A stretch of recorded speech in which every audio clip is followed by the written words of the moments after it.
தமிழகத்துல இருக்கிற அரசு ஊழல், ஊழல், போதை அரசாங்கம். இந்த அரசு தொடருமானால் அடுத்த தலைமுறை முழுமையாக நாசமா போயிடும்.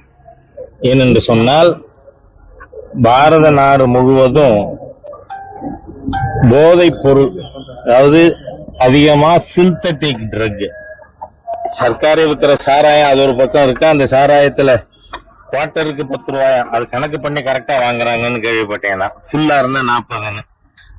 அந்த மாதிரி ஒரு போதையிலே இளைஞர்கள் அழிக்கப்பட்டு வருகின்ற ஒரு ஆட்சியாக இந்த அரசாங்கம் இருந்து கொண்டிருக்கு.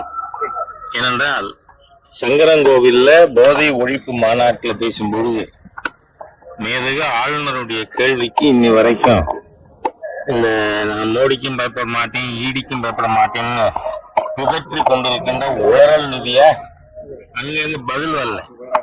ஏன்னா மேதகு ஆளுநர் பெர்டினன்ட் கொஸ்டின் ரைஸ் பண்ணார். நீங்க கஞ்சா குடிச்சிருக்கீங்க, போலீஸ் கஞ்சா வச்சிருக்க கைது பண்ண, இதுவரை தமிழ்நாட்டுல 1 கிராம் சிந்தட்டிக் ட்ரக் வச்சவன மாநில அரசு பிடிச்சிருக்கா? இந்த ஜாஃபர் சாதிக் 2000 கோடி ரூபாய்க்கான போதைப் பொருள் கடத்திய கேஸ கூட நார்கோட்டிக் கண்ட்ரோல் பியூரோ தான் கைது பண்ணிருக்கு. தமிழ்நாட்டுல 2 விஷயங்கள் தமிழக காவல்துறை கண்மூடி வேற பக்கம் திரும்பி கொண்டிருக்கு. ஒண்ணு சிந்தட்டிக் ட்ரக், 2வது பயங்கரவாதிகள். எந்த பயங்கரவாதி மண்ணடியில போய் இறங்கி கைது பண்ணாலும் அது என்ஐஏ, தமிழ்நாடு போலீஸ் இல்ல.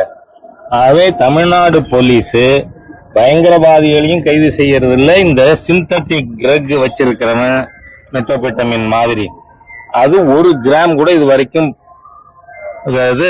கைப்பற்றப்படவில்லை. அது மட்டுமல்ல, நாம கேள்விப்படுகின்ற விஷயங்கள் நமக்கு கவலை அளிக்கக்கூடியதா, அச்சமுறக்கூடியதா இருக்கு.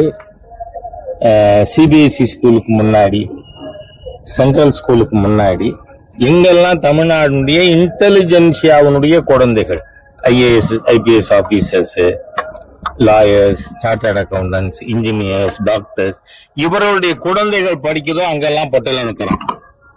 ஆகவே இந்த கருணாநிதியின் குடும்பம் ஆட்சி தொடருமானால் தமிழ்நாடு முழுமையாக அழிந்து போகும்.